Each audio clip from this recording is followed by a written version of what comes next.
200 strong, speaking for 45,000 people living with HIV/AIDS in the state of Illinois. Thank you for being here. I do come from Dixon, Illinois. I've been living with HIV for approximately 4 years now. I'm an AIDS Drug Assistance Program recipient.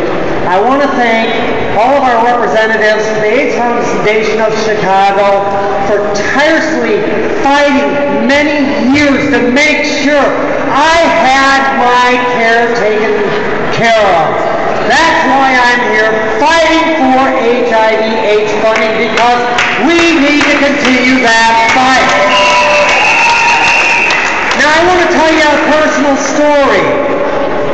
I went and saw a representative, and we sat down and we were telling him our concerns for the $4 billion in HIV cuts and the $2.7 billion in Medicaid that's going to end up costing the state more money and lives. Well, he actually said,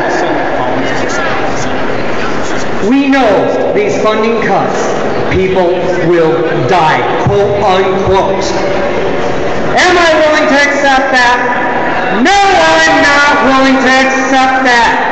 So here I am. I'm here to change that story. You're here to change that story.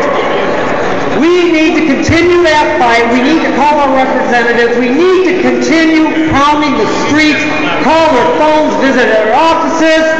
Let's continue that fight.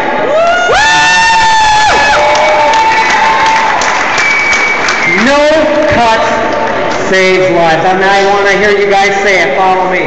No cuts save lives. No cuts save lives. No cuts save lives.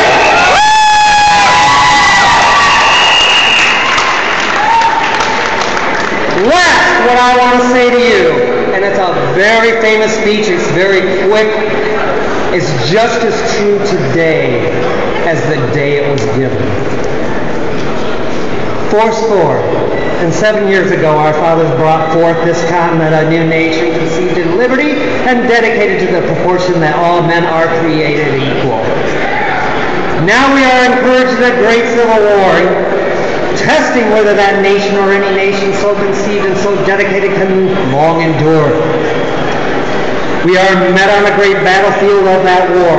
We have come to dedicate a portion of that field as a final resting place for those who have gave their lives that that nation might live.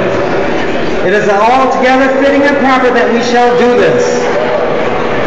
But in a larger sense, we cannot dedicate, we cannot consecrate, we cannot hallow this ground.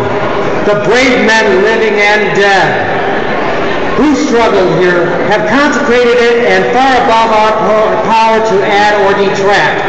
The world will little note nor long remember what we say here, but it can never forget what they did here. It is for us, the living, rather to be dedicated here to the unfinished work which they who fought here have thus so nobly advanced. It is rather for us to be here dedicated to the great task remaining before us, that from these honored dead we take increased devotion to that cause for which they gave the last full measure of devotion.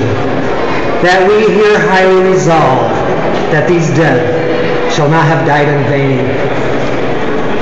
That this nation, under God, shall have a new birth of freedom, and that government of the people, by the people,